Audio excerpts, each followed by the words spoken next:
अक्सर बच्चों को सबक याद करने में बहुत मुश्किलात आती हैं। यानी याद करने में अगर बच्चे के पास कमज़ोरी हो तो बच्चा क्या करे? देखो ये चीज़ तो बहुत अहम है। देखो पैदाइश हर एक की मेमोरी अलग अलग है। किसी बच्चे को एक बार पढ़ेंगे तो उसको याद आता है। जी। कुछ बच्चों का ज़हनी तौर पर उनको याद नहीं रहता है। उसके लिए क्या करना चाहिए कि जो बच्चे इस तरह के का कि जो उनको याद नहीं रहता है, या तो जो है जो सिखाया जाता है वो घर पे आने के बाद या फिर दूसरे दिन भूल जाते हैं। तो इनके लिए एक ही रास्ता है कि सबसे पहले वो क्लास के अंदर ज़्यादा तवज्जो दें।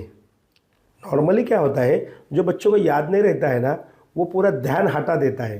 बोलता है यार मैं कितना भी ध्यान दूंगा ना तो मुझे याद ही नहीं रहता है, तो उससे अच्छा है तो ना ध्यान दूँ। तो ये तो और बड़ा नुकसान हो गया।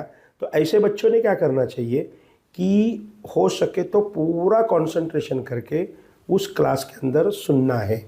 और फिर आने के बाद घर पे जैसे होमवर्क भी दिया जाता है, तो होमवर्क को भी हमने रूटीन वाला, जैसे मैंने पहले बताया कि रूटीन वाला बनाया।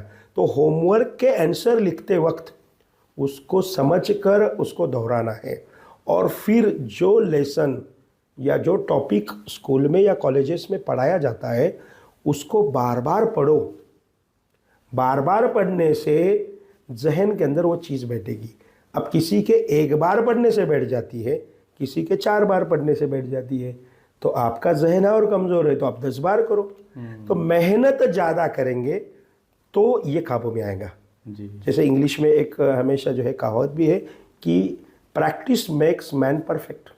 यही रास्ता है कि अगर हम बार बार उस चीज़ को करेंगे ना, तो जाहिर बात है बिल्कुल 100% याद नहीं होगा, एटलीस्ट 60-70% तो याद होगा, जिससे हम उस क्लास में या वो टॉपिक में, लेसन में एटलीस्ट हम समझने वाले बने और उसमें हम पास होने वाले बनेंगे।